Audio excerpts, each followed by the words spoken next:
바울이 감옥에 갇혔다가 도임을 받았죠. 너희들 나 로마 시민권 가지고 있는데 함부로 나를 감옥에 가두고 죄도 없는 나를 가두고 이렇게 날들어 나가라면 되느냐, 안 된다. 그래서 이제 관가에서 사람을 보내가지고 정말 감옥에서 모셔다가 바울을 감옥 밖으로 내보냈습니다. 그래서 결국은 바울은 17장, 사도행전 17장 두 번째 쫓기면서 말씀을 전파함.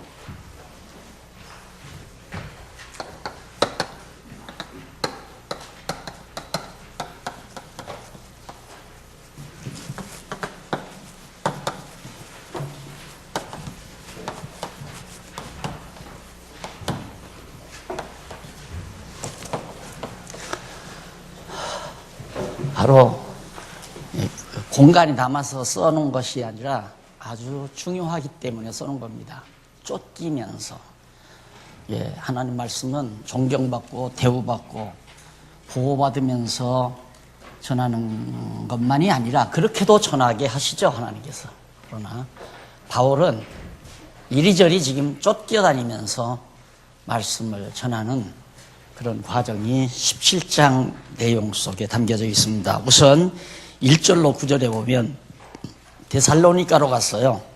데살로니가는 아가야, 마게도니아 바로 밑에 이렇게 꼬리 달린 곳 있죠. 그 아가야 지방, 그 지역 해변가에 데살로니가는 그 아가야의 수도입니다. 굉장히 이제 번창한 그런 항구 도시고, 그래서 이 데살로니가에서 이제 그리스도를 증거하는 대목이 쫓겨가가지고, 그래서 거기 데살로니가 가는 동안이 이제 아비볼리와 아볼로니아 이런 등지를 그 해변으로 쭉 나와 있는 데거든요. 여러분 여기 그리지 말고 지도를 한번 확인해 보시면 되겠습니다. 뒤에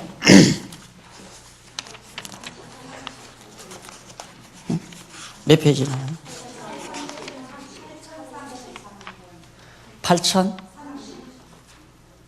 8003페이지?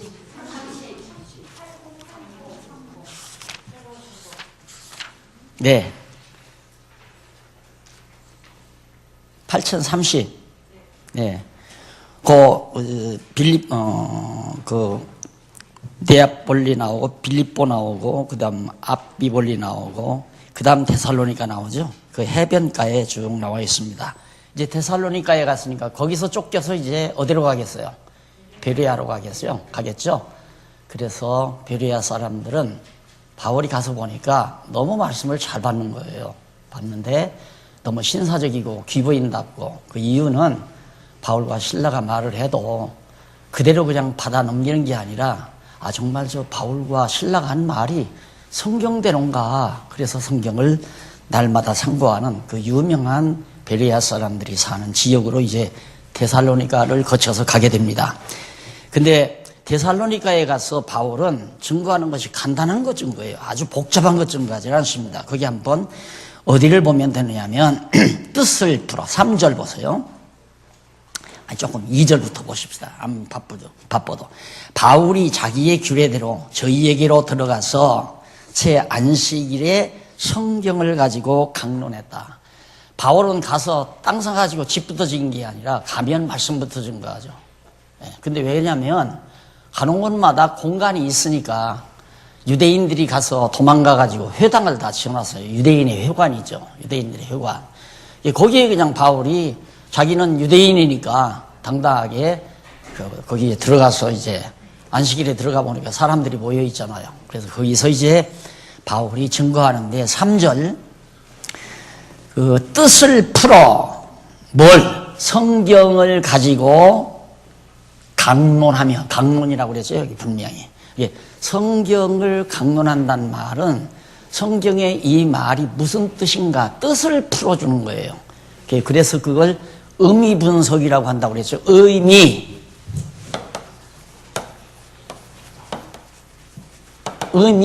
뜻의 맛이라는 얘기거든요. 그 뜻이 가지고 있는 그 말씀의 맛이, 그걸 의미를 분석해서, 뜻을 분석해서 여러분들에게 해드렸다. 그러니까 17장 내용이 뭐냐? 바울이 쫓겨가면서도 예수가 그리스도라고 하는 이 진리의 말씀을 전파했다. 이것이 17장 전체가 가지고 있는 내용의 진정한 의미다. 그 말이에요. 자, 그러면 바울이 왜 그렇게 쫓김을 받고 박대를 받고 사는가? 다메섹 도상에서 예수님께서 바울을 부를 때 부활 승천하신 예수님이 바울을 불렀잖아요. 사울아 사울아 하고. 그럴 때 그때 예언을 했어요. 내가 지금까지 나를 귀찮게 했다. 나는 네가 핍박하는 예수다. 예수님이 엄청 바울로부터 핍박을 받았죠. 받았는데 예수 믿는 사람 막 잡아 죽이려고도 하고 스데반 죽이는데 동참도 하고 동의도 하고. 동의 함부로 하면 안 되죠. 저것이 정말 하나님의 뜻인가 아닌가 해야 하는데 바울은 그냥 스데반 죽는 게 얼마나 그거 잘못된 일이에요. 나쁜 사람들이 죽이는 건데. 거기 동의를 해가지고 예수님이 핍박을 받았다 그 말이에요. 그래서 너도 앞으로 내 이름을 위하여 예수 그리스도의 이름을 위하여 얼마나 많은 고난을 받아야 할 거다. 너 많은 고난을 당한다. 그걸 예수님이 예언을 했어요. 그러니까 그 예수님의 예언의 말씀을 지금 오늘 시간 기억하고 있어야 앞으로 17, 18, 19, 20장까지 공부하는 내용이 아주 순조롭게 잘 이해가 갑니다.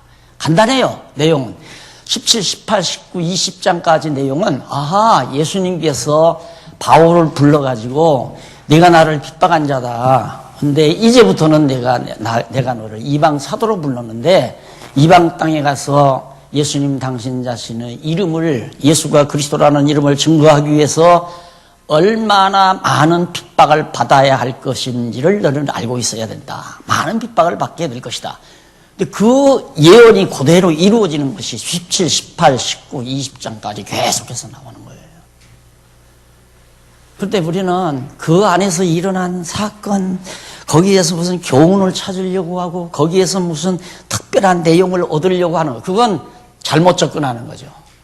예수님이 바울에게 예언한 말씀을 그대로 이루시는 과정이 가장 핵심적인 내용이다. 그래서 쫓기면서라는 말을 여기다 삽입해 드린 겁니다. 공간이 남아서 그냥 글자 더 써는 것이 아니에요. 하나하나 의미가 담겨져 있다. 그 의미를 발견해야 된다. 그럼 맞은가 틀린가? 맞잖아요.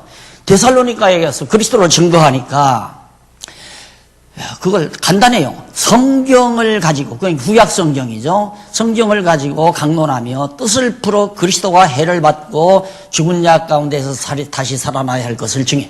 예수는 죽었다가 부활해야 한다. 왜? 요나가 고기 뱃속에 들어갔다가 3일 만에 나오지 않았느냐. 구약이 그렇게 됐기 때문에 예수님도 죽었다가 부활해야 된다. 이제 이런 얘기죠.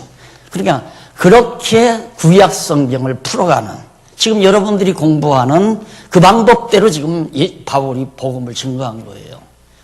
구약을 가지고 예수가 그리스도라는 사실을 증거하는 거. 그대로 바울이 증거를 하니까 놀랍잖아요. 4절. 그 중에 어떤 사람, 곧 경건한 헬라인 가운데도 아주 하나님을 경외하는 경건한 자들이 있었는데 큰 무리의 적지 않은 무리와 헬라인의 큰 무리, 이방인들이죠. 헬라 사람은 이방인들이란 말입니다. 그런 이방인의 큰 무리와 적지 않은 귀부인도. 그러니까 기독교 복음이란 굉장히 신사적이고 깊이가 있는 거기 때문에 받아들이기만 하면 정말 아주 고도의 진리가 되는 거죠. 그래서 이제 귀부인도 고난을 받고 바울과 실라를 쫓으나, 그러나 문제는 거기에 문제가 생기는 게 뭐예요? 유대인들은 시기질투가 생겼다 이거예요. 아, 이것들 봐라. 아니 저 바울, 자기네들이 반대하는 예수를 증거하는데 헬라 많은 무리들이나 귀부인들이 막 바울과 실라를 따른다? 열받은 거죠. 시기질투가 난 거예요. 그래서 언제나 이 기독교가 전파되어지는 과정에서는 이 시기질투가 언제나 작용을 합니다. 언제나 작용을 하는데 여기서도 쫓겨가려면 시기질투를 당해야 되잖아요. 그러니까 잘하면 쫓겨나요. 그래서 그런 말이 있어요. 죄송합니다. 목회, 부목사를 두려면 잘하는 사람 두면 안 된다. 잘하는 사람도 가서 원목사보다 잘하면 쫓겨난다. 왜? 원목사보다 잘하게 되면 뒤에 온 목사가 인기가 높아가잖아요. 인기가 높아면 먼저 목사가 열받는단 말이에요. 그래서 잡아 죽인다 이 말이에요. 그래서 부목사로 가려면 가서 실수를 많이 범해야 되고 바보처럼 해야 되고 못한다 소리를 들어야지. 그래야 오래 붙었다. 그리고 목사님의 심부름만 열심히 잘 해드리고 그런 거나 똑같은 거예요. 바울과 신라가 결국 시기 질투 때문에 쫓김받잖아요. 시기 질투를 통하여 데살로니가에서 쫓겨나게 돼요. 거기서 도저히 있을 수가 없단 말입니다. 잡아 죽이려고 하니까. 거기 야손이라는 사람이 살았는데 야손이라는 이름이 여호수아, 예수 이런 말의 뜻이에요. 그러니까 상당히 이제 신앙적으로 어떤 깊이가 있는 집안 같아요. 그곳에 이제 바울과 신라가 머물렀을 거다 하고 이 유대인들이 야손을 붙들어다가 막 관가에다가 고발을 했어요. 관가에서 가만히 보니까 죄가 없거든요. 그러니까 돈을 받고 놔줬어요. 그러니까 큰일 났잖아요. 잘못하면 바울과 신라가 잡히면 죽는단 말이에요. 이제 매를 맞거나 고통을 당하니까 10절로 15절에 보면 17장 베레아로 쫓겨와서 말씀을 전하다가 회방받아 쫓겨납니다. 또 쫓겨나죠? 네. 베레아로 딱 갔어요. 베레아로 갔는데 밤에 그 데살로니가에서 형제들이 몰래 바울과 신라를 이제 베레아는 바로 데살로니가 그 밑에 있잖아요. 지도 보면 글로로 보내줬어요. 한 100여리 한 40몇 킬로 되는데 한 100여리 밤에 도주를 했겠죠. 이렇게 고통을 당하면서 복음을 증거했습니다. 하나님이 바울을 그렇게 썼어요. 그런 방법으로 그렇게 쫓김받으면서 하도록. 왜?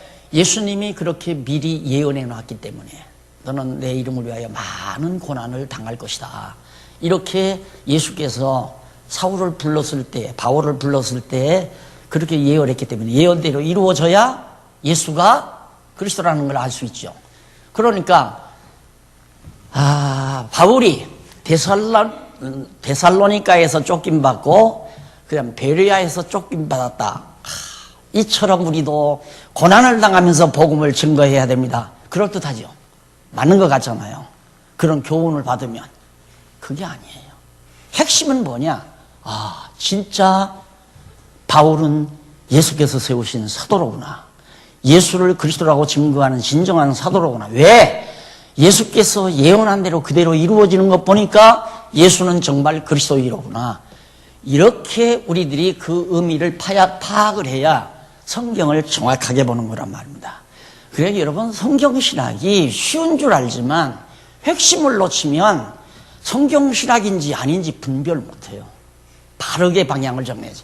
그 핵심이 여기에 들렸거든요. 쫓기면서 고난당하면서 예수님의 예언대로 쫓기면서 고난당하면서 말씀을 전파했다. 그러므로 예수는 그리스도임이 틀림없다. 예수님의 예언이 이루어지는 것. 참 선지자이신 예수님의 예언이 이루어지니까. 바울이 이렇게 고통당하며 고난당하며 복음 전하는 사건이 예수가 그리스도라는 확증을 우리에게 말해주는 것이다 이 말이죠. 그러나 여러분 우리 선배 바울이 이처럼 고난당하면서 복음을 증거했습니다. 그러므로 나도 그런 생각 참 많이 했죠. 진짜. 그래서 바울처럼 살아보려고 애도 많이 썼고 그런다고 바울처럼 내가 살 수가 없잖아요. 너무 존경스러워가지고 성경을 보다 보니까. 근데 난 초기부터 틀렸다니까 장가를 가서.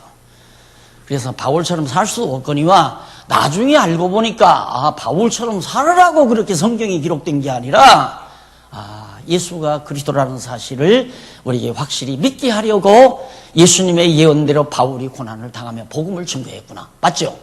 이것이 성경신학이다. 알았습니까? 이것이 성경신학적 성경의 해석이다. 속풀이, 뜻풀이다 그 말이에요.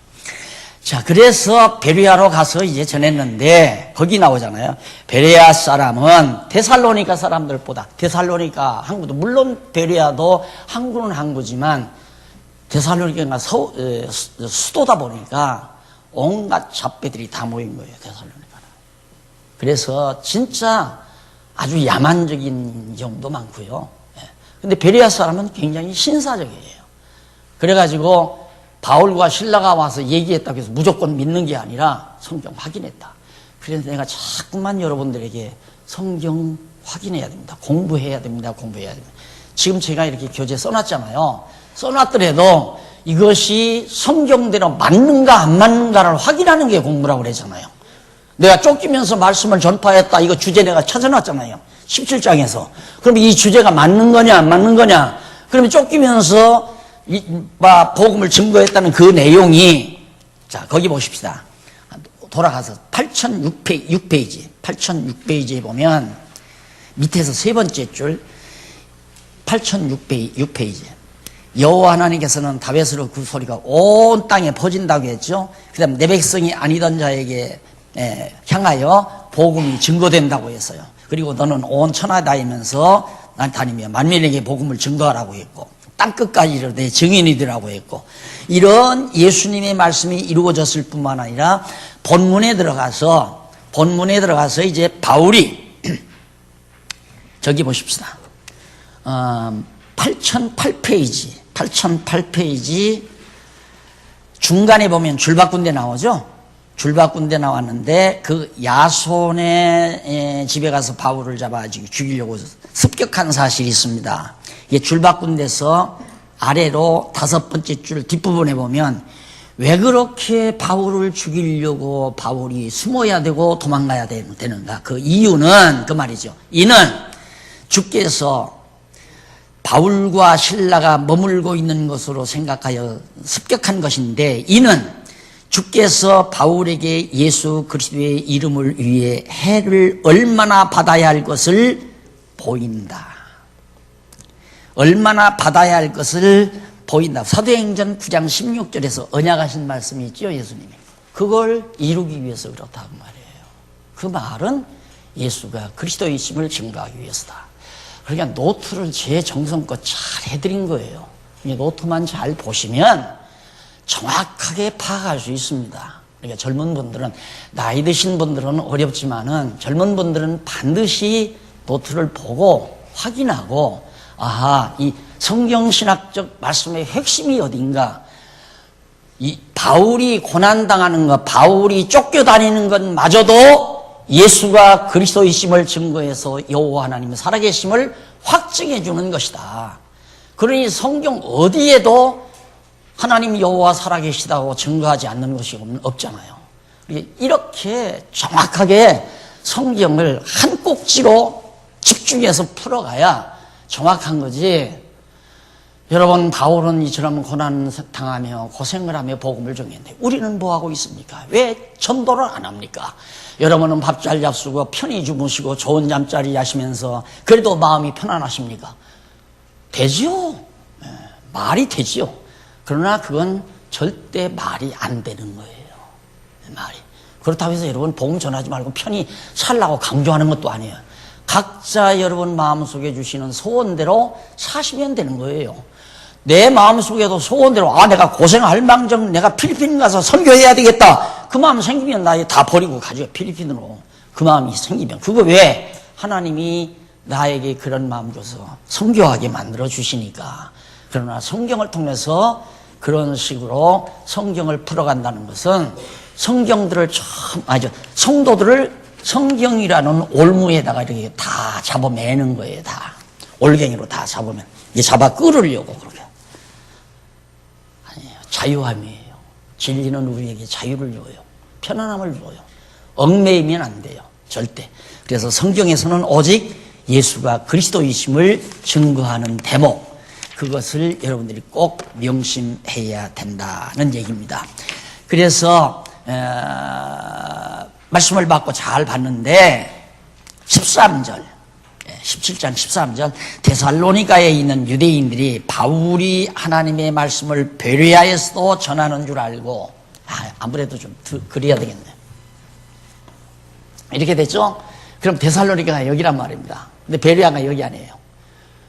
지금 쫓김받아 데살로니가에 전하다가 베레아로 왔는데 여기서 또 바울이 복음을 전한다니까 데살로니가에 있는 유대인들, 이 악랄한 악착같이 쫓아다니잖아요. 근데 우리는 유대인이 그놈들 참 나쁜 놈이다.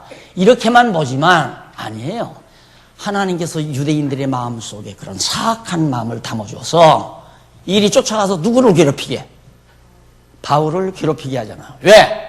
왜? 그 이유는 예수님께서 바울을 부를 때 예언하신 말씀을 그대로 이루기 위해서 바울을 괴롭히려고 그런다 이 말. 내가 내 이름으로 얼마나 많은 고난을 당해야 할 것이다.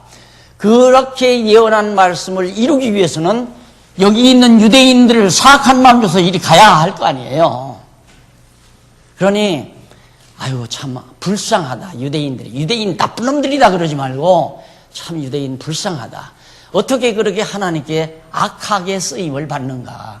하나님의 뜻을 이루어 가는데 유대인들이 악하게 쓰임 받잖아요. 악한 일에. 바울을 핍박하는 일에 쓰임 받는다 이 말이에요. 그럼 바울이 왜 핍박받나? 예수님이 그리스도라는 사실을 확증지키기 위해서 저렇게 섭리하시는 것이다.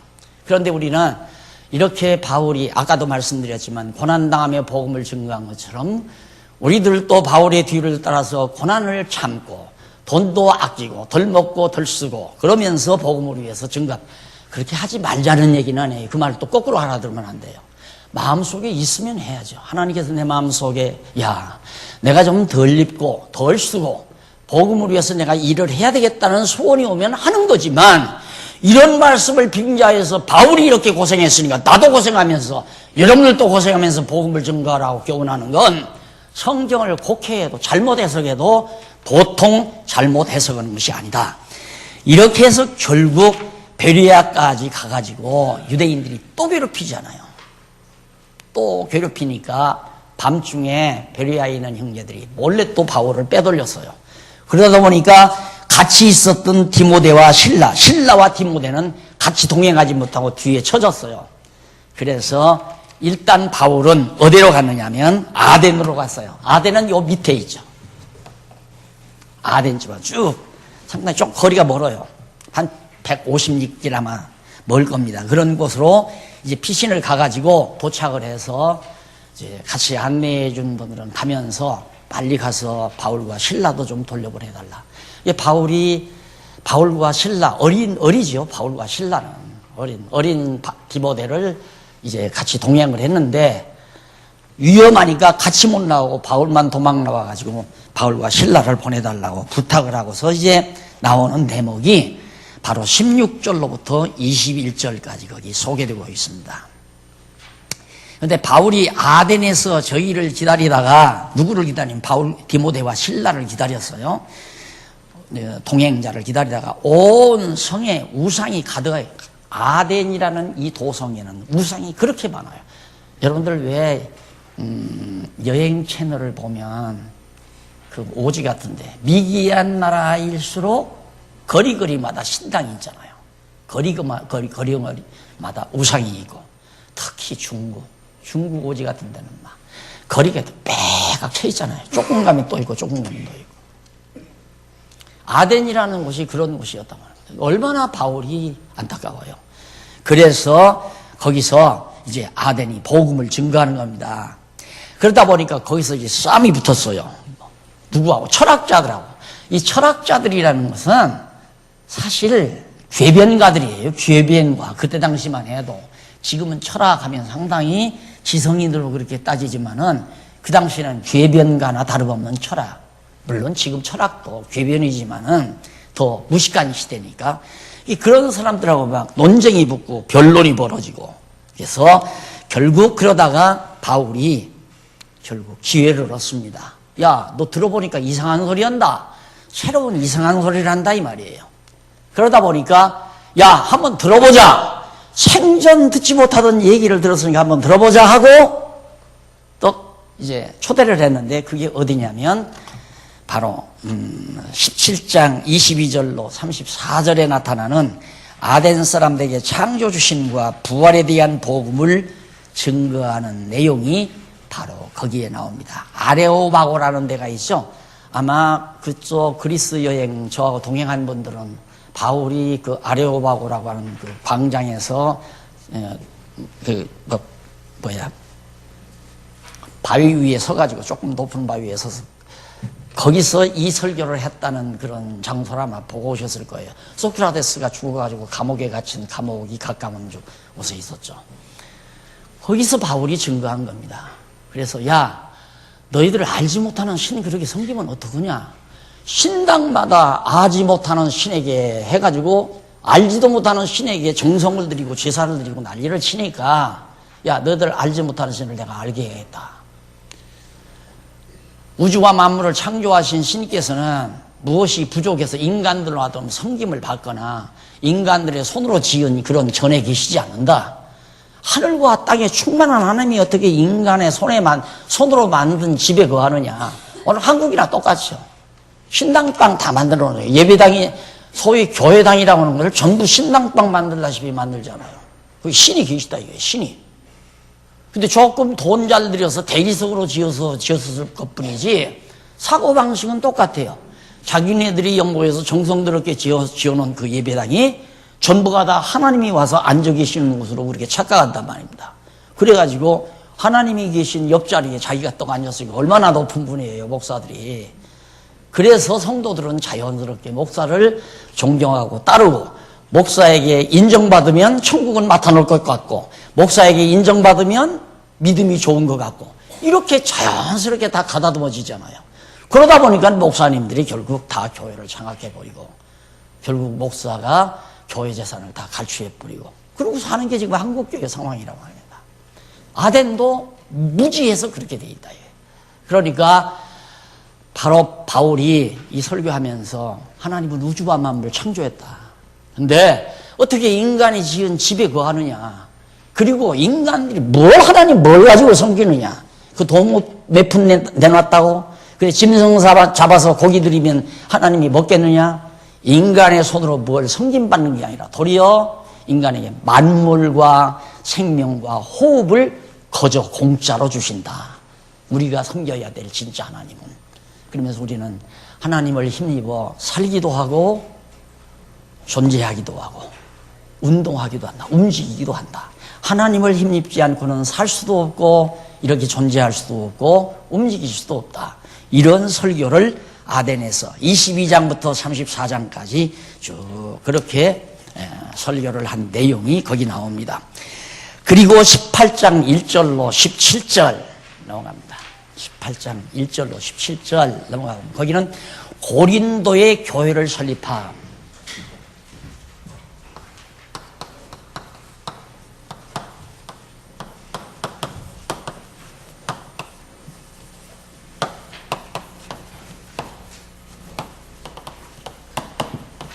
(18장) 1절로 18절? 17절. 고린도는 이쪽으로 쭉 나오죠. 여기에 운하가 있어요. 여기에. 고린도. 운하 건너가면 고린도가 나와요. 고린도라는 도상인데 바울이 이제 여기서 아덴에서 쫓김받아 가지고 역시 또 이제 고린도로 오죠. 아덴에서는 복음을 그렇게 전하니까 막 거기서 그대로 환영해 드리는 게 아니라 많은 사람들이 믿기도 하지만 안 믿는 사람도 많고 반대자들도 많고 복음이란 그런 겁니다. 복음은 100명이든 100명이 다 받아들이는 게 아니라 받는 자가 있고 안 받는 자가 있어요. 택한 백성은 귓문을 열어서 듣게 하고 불택자들은 못 듣게 해서 못 믿게 하는 거기 때문에 교회라고 하는 것은 무조건 여러 가지 목적으로 오는 분이 많잖아요. 교회 인간 집단이라는 속에는. 자, 인간관계 때문에 오는 사람도 있고 사업관계로 오는 사람도 있고 친분관계로 오는 사람도 있고 무슨 병 낫기 위해서 오는 사람도 있고 축복받아 부자 되려고 오는 사람도 있고 어떤 사람은 진심으로 성경을 깨닫고 한번 예수가 그리스도인지를 확인하려고 오는 사람이 있고 문제는 그 마지막 한 가지란 말입니다. 교회를 오는 것은 성경을 통하여 예수가 정말 그리스도인가 그걸 확인하러 오시는 분이 바른 목적을 가지고 교회로 오는 거란 말입니다. 그럼 내가 늘 말하지만 늦어도 게을러도 3년 만이면 끝난다니까 피식피식 웃는 사람도 많지만 1년만 해도 끝나잖아요. 지금 여기 계신 분들 예수가 그리스도로 안 믿는 사람 어디 있어요? 다 그렇게 믿잖아요. 그리고 하나님은 여호와라는 거 살아계시다는 거 다 믿어요. 그럼 할 일은 뭔가? 내가 볼 때 여기 계신 분들은 지금 다 은사교회에 들어가셨을 거예요. 그거예요. 내가 공부하라고 하는 것은 아직 예수가 그리스도인 걸 모르는 사람, 하나님이 여호와라는 사실을 모르는 사람, 이런 사람들은 성경을 공부해야 할 거 아니에요. 그게 바로 은사교회예요. 그것이 각 지교회 장로님들이 추스려서 당신은 공부 더 해야 된다. 당신 구약 모르는구만. 구약 공부해. 당신은 신약 모르네. 신학 공부해. 이거 잘 안내를 해서 보살펴서 어린 성도들을 양육하는 양육교회고, 지교회라고 하는 것은 권사님들, 장로님들이 그렇게 보살펴가지고, 은사교회는 예수가 그리스도이고 하나님 여호와임을 다 믿고 경외하는 자들은 할 일이 뭐 있어요? 뭐 공부 더 하면 뭐 만날 들어도 이거 다 배웠잖아요. 전에도 다 잊어버려서 그러지. 근데 잊어버리지 말고 내가 노트 다 해드렸으니까 이제 떠들어보면 알 거 아니에요. 다 아는 거란 말입니다. 하나님께서 환난을 통해서 핍박을 통해서 다음 지역에 가서 복음을 전하게 하고 그것이 예수님께서 사도 바울을 부를 때 언약하신 예언하신 말씀을 이루기 위해서, 왜 예언이 이루어지게 하려고? 예수가 참 선지자이신 그리스도라는 사실을 확인시켜 주시려고. 그러므로 예수가 그리스도임을 증거하는 것이 성령께서 오셔서 사도행전을 통해서 지금 해가시는 작업이란 말입니다. 그리고 이제 고린도로 갔잖아요. 이것도 역시 또 나오죠. 또 거기에 보면 근거가 온 천하가 모든 나라, 모든 이방인들이 다 복음의 소리를 듣게 될 것이고 땅끝까지 복음이 전파될 것이고, 이런 예언을 이루시기 위해서 이제 고린도 지역에도 또 가서 복음을 증거하는데, 처음에 가서 예배당 진 게 아니라 거기도 또 회당이 있어요. 유대인 회당이. 그러니까 거기 들어가서 이제 복음을 증거했단 말입니다. 바울이 새 안식일에. 그랬더니 많은 사람들이 믿어요. 서로 믿는데 역시 유대인들이 또 쫓아왔잖아요. 고린도까지. 쫓아와서 막 핍박을 하고 잡아 죽이려고 하니까 회당장이라는 사람이, 유대인 회당장, 그 사람이 얼른 바울을 빼돌려서 자기 집으로 데려갔어요. 그런데 재미난 건 거기에 브리스길라와 아굴라라는 사람이 있었어요. 두 부부가. 이 부부들은 이제 막 여러 가지 시국이 혼란스러우니까 여기저기 쫓겨다니면서 이제 사업을 해서 먹고 사는 사람인데, 그게 장막 깁는 일을 해서 이제 생활을 유지하고 사는면서 그 사람하고 만난 거예요. 바울이. 이게 바울이 그 사람을 딱 만나는데 그 사람 집으로 브리스길라와 아굴라를 데려가가지고 바울을 만나. 바울이 업종이 같아요.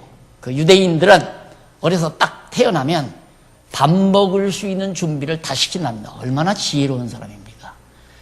어려운 역경에 처해도 밥 먹을 준비를 다 해요. 여기서 딸 자랑 하나 해야 되겠다. 그저께는 막내 녀석이 갑자기 늦게 쉬는 날인데 어디를 간다고 그래요. 왜? 어디 갔다 왔느냐니까 빵 굽는 기술을 배우러 갔다 왔대요. 지 직장 괜찮잖아요. 괜찮은데 이놈 생각이 있는 거예요. 빵 굽는 기술을 배워놔야 된다. 왜? 언젠가 직장에서 떨려날 거 아니에요. 그럼 빵 가게라도 하나 한다. 그래야 교회 봉사하고 살 거 아니에요. 지가 돈 벌어야 교회 봉사하지. 돈 안 벌고 어떻게 교회 봉사하겠어요. 그 생각을 가지면서, 그래서 너 참 영리하다. 아빠가 그렇게 안 가르쳤는데 어떻게 그랬냐 그러니까 해둬야 돼. 언제 회사에서 미움털배기 해가지고 쫓겨날지도 모르는데 항상 내 자리가 보장된다는 법은 없다 이거죠. 유대인들이 바로 그거예요. 세상이 어떤 세상이 올 줄을 모르니까 어려움이 왔을 때는 자기 밥벌이는 할 수 있는 기술을 다 가르친다 이 말입니다. 바울도 다소에서 굉장히 부잣집 자식이지만 그걸 준비해놨다 이거예요. 장막 깁는 일 기술을. 그래서 나는 후배 목사님들에게 가서 교회에 가서 일을 하면서 주면 받고 아니면 말고, 안 주면 우유 배달을 하든 신문 배달을 하든 그건 할 수 있잖아. 안 그러면 기운 있으면 공사판에 가서 벽돌이라도 전하려고. 처음에는 늘 그렇게 하더라고요. 초기에는 늘 그렇게 많이 해서 굉장히 제가 흐뭇해하고 좋아했는데, 나중에는 이제 넥타이 한 번 매기 시작하니까 좀처럼 어렵더라니까 그것도. 근데 바울이 그 브리스길라와 아굴라를 만나서 고린도에서 이제 계속해서 전하는 거예요. 그런데 여기에 전할 때 또 유대인들이 와서 막 죽이려고 하니까 바울이 밤에 도망가려고 그랬어요. 이 밤에 하나님의 사자가 나타나잖아요. 나타나서 바울아 내가 절대 범 하나 다치지 않도록 너를 보호해 줄 테니까 여기 떠나지 말고 고린도 이 성에서 복음을 전해라. 여기에 예수를 믿고 구원 얻을 자가 있느니라. 하나님 보시기에 고린도 성에 구원받을 사람이 있으니까 바울이 떠나면 안 된다 이거예요. 그러니까 너 보호할 테니까 너 여기 그냥 있어라. 그래가지고 브리스길라와 아굴라 이 집에서 종업원으로 일하면서 장막 깁는 일에 종업원으로 일하면서 거기서 일당 받았을 거 아니에요. 거기 집 거하면서 같이 먹고 생활하면서 얼마 동안 2년 동안을 복음을 고린도에서 전했습니다. 그러다 보니까 교회가 설립이 됐어요. 놀랍게 고린도에 있는 동안에는 바울이 안전했어요. 왜? 예수님께서 사자를 통해서 약속을 했으니까 너와 고린도에 머무는 동안 절대 내 몸 다치지 않도록 내가 보호할 테니까 여기 머물러서 복음을 전하라. 그대로 이루어진 거라 이 말이에요. 2년 동안. 그러니까 결국 2년 동안 성경 다 가르쳤다는 얘기 아니에요. 자, 그래서 교회를 설립하는 내용이 18장 1절로 17절에 나왔는데 그 내용이 아까 설명한 대로 1절로 4절에는 고린도에서 아굴라 부부와 함께 일하면서 복음을 증거하는. 그러니까 기독교는 내가 성경 그대를 보아도 다 봉사자예요. 누구나가 다 봉사를 해야 돼요. 돈 받고 대가로 일하는 사람은 절대 없어요. 그런데 교회가 사업체처럼 크다 보니까 사무원도 월급 주고 사찰도 월급을 주고 다 하나하나 부교역자도 월급 주고 목사도 월급 받고 이러다 보니까 교회가 사업터가 되어버리고 만 거죠. 복음 전하는 사람도 누가 협력자 없으면 자기가 일하면서 먹고 살면서 복음을 전해. 바울이 그러잖아요. 바울아 걱정하지 말라. 내가 까마귀 시켜서 너 먹을 거 두르다 줄 테니까 너 걱정하지 말고 2년 동안 여기 복음 전해라. 아무것도 가지지 않고 호롤단신 디모데나 실라 데리고 다니면서 복음을 증거하는데 먹거리도 많이 들어가잖아요. 근데 아무 대책이 없는 거예요. 그런데 거기서는 아굴라와 브리스길라 두 부부를 만나서 일터를 잡은 거죠. 짝을 얻은 거예요. 짝을 하면서 제 얘기라서 곤란하지만 성경이 말하는 교회는 그런 것 같아서 그런 것 같은 게 아니라 아무리 봐도 그렇더라고요. 아무리 봐도. 그래서 장안중앙교회 시작할 때 저는 짝 가지고 했잖아요. 대치동에 올 때까지 대치동에 와서 교회 한번 박삭 헐어버리고 다시 일으킬 때까지 완전히 저는 짝 가지고 일했어요. 돈 벌어다가 물어다가 가족들 먹여 살리면서 그러다가 나중에 교회 다 흘리고 나서야 어른들이 아들같이 드니까 날 꽉 잡아놓고 생활비 다 주면서 아무 데도 나가지 말고 성경 연구해서 성경이나 잘 가르쳐! 내가 앉혀가지고 그때부터 교회가 내 생활을 전담하다 보니까 나중에는 결국은 날 월급쟁이가 되더라고요. 사실 그 전까지는 참 좋았는데 여기 와서 몇 년 지나니까 월급쟁이가 되더라고요. 교인들도 월급 주는 줄로 알고 보너스 뭐 하고 이렇게 딱 계산하는데 야 이거 내가 어쩌다가 이렇게 월급쟁이가 됐나. 그래서 이 탈을 벗어보려고 애를 쓰다가 결국 체제개혁을 통해서 다 벗어버린 겁니다. 순수하게 누구나 다 봉사적으로 다 봉사적으로 교회는 봉사해야 돼요. 봉사해서 일으키는 거예요. 대가지불은 그것은 월급쟁이에요. 줘도 하고 안 줘도 하고 주는 건 하나님께서 감동해서 합력하라고 주는 거니까 그건 합력자로서 역사하는 거지 월급이 아니잖아요. 자, 그 다음 고린도에서 주의 지시를 받고 한 해 동안 한 해네요. 죄송합니다. 2년이 아니라 한 해 맞죠? 한 해 반. 네. 그럼 왜 가만히 앉아서 두 해라고 그랬는데 잘났다 그러고 앉았죠 지금. 원숭이도 나무에서 떨어진다 그러면. 네, 그 다음 12절로 17절 유대인이 갈리오 총독의 바울을 고소했으나 거절당합니다. 유대인 총독이 갈리오라고 하는 총독이 이제 로마 제국으로부터 파송받았잖아요.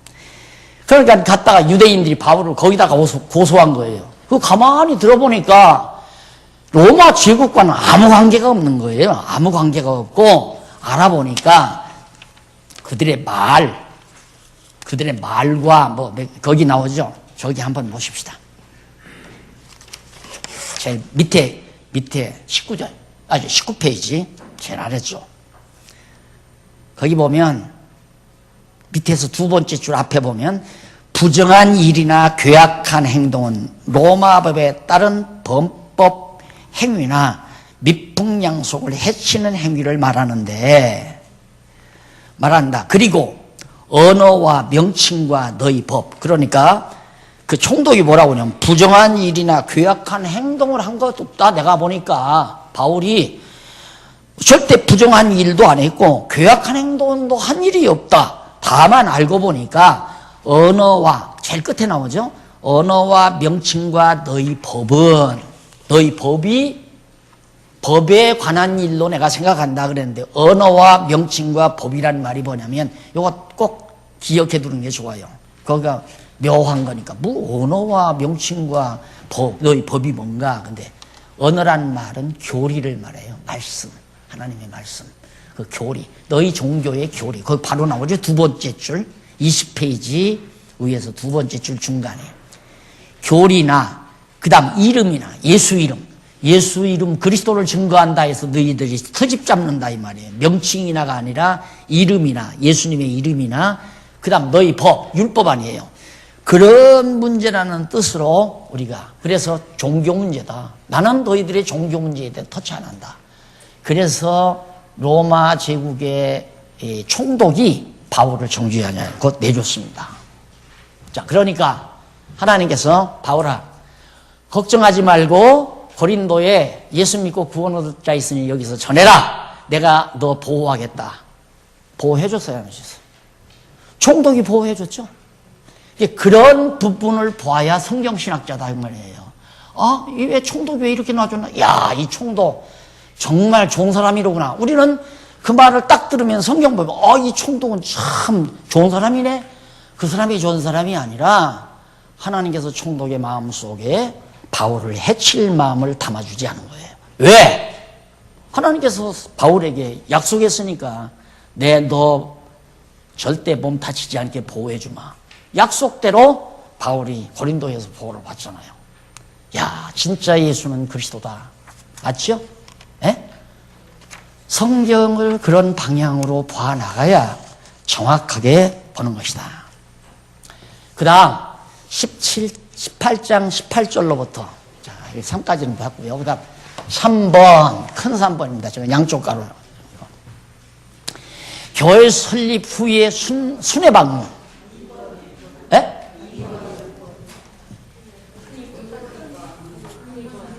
큰 2번 안 했어요? 큰 2번 다 했는데 맞잖아요. 2번 큰 2번 이거라고요? 네. 네, 큰 2번 교회 설립 후에 순회 방문.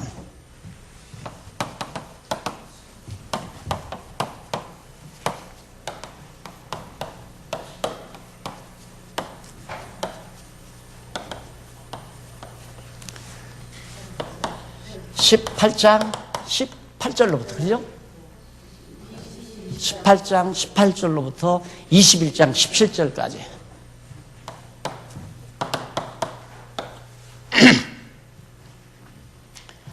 자, 보통 우리 장로교 헌법에 신방은 장로가 하게 되어 있습니다. 목사는 안 하고.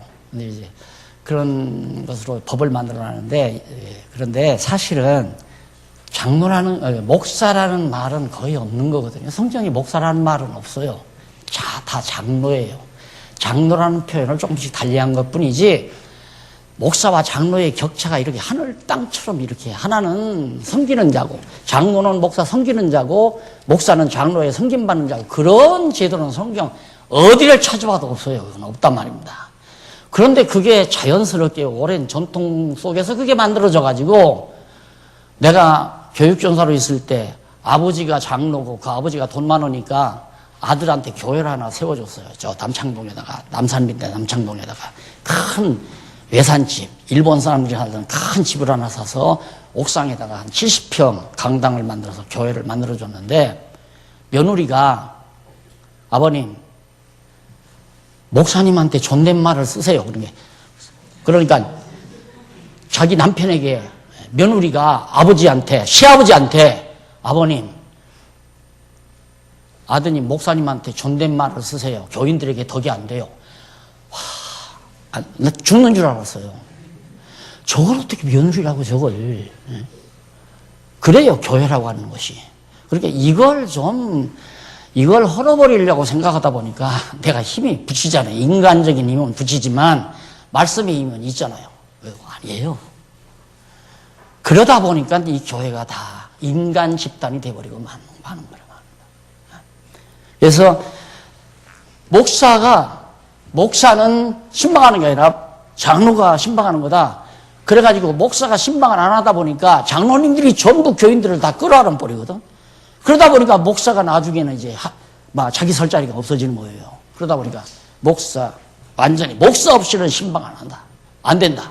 반드시 목사 통행해라. 그래서 목사가 1년에 한두 차례 신방하잖아요. 그렇게 된 거예요. 근데 이 성경에 보면 바울은 이렇게 지역 가는 곳마다 교회를 세워놓고 그대로 자기가 전한 말씀대로 굳게 진리 위에 서 있나, 그걸 확인하러 한 바퀴 삥 도는 거예요. 그걸 순방이라고, 순회방문. 신방을 말하는 거예요, 신방을. 그러니까 신방을 왜 하는가? 신방을 왜 하냐면 그 집 가서 축복하려고, 축복기도 해주기로 가는 게 아니라 이 집이 정말로 내가 전한 복음대로 그대로 받아서 믿고 살아가고 있는가, 그거 확인하러 가는 것이 신방이란 말입니다. 그런데 지금은 전화만 해와도 알잖아요. 집사님, 요즘 성경 공부 잘하세요? 네, 하고 있어요. 매 새벽마다 2시간씩 제가 하는데요. 1시간씩 하고. 그런데 요즘 어디에 욕기를 읽는데 너무너무 좋아요. 이 말하면 된 거예요, 그거. 그대로 된 거예요, 그거. 그런데 가만히 말하는 거 보니까 공부도 안 하는 것 같아. 안 하고, 그저께요, 어느 분이 오셨는데 신천지에서 왔대. 이러면 이제 위험한 거야. 그 집은 이제 찾아가야 돼요. 들랑달랑 하면 넘어가거든요. 안 그래요? 들랑달랑 하면 넘어간단 말이에요. 제일 넘어가기 쉽게 만드는 건 목사 흉보는 거예요. 당신네 목사 보니까 뭐 이러고 다 하다더라. 다 도둑놈들이다. 이러면서 이제 접근해 들어오잖아요. 정말 그렇대? 그러면 흔들흔들하다가 이제 신천지로 그냥 빠져넘어가잖아요. 야, 너 그 밑에 있어봤자 죽는 날까지 번사 못한다. 여기 오면 당장 전도사 시켜준다. 그리고 훌렁 가버려. 순방이라고 하는 것은 정말 진리반석 위에 제대로 서 있는가를 확인하기 위한 거예요. 그래서 먼저 1번, 에베소의 교회를 설립함.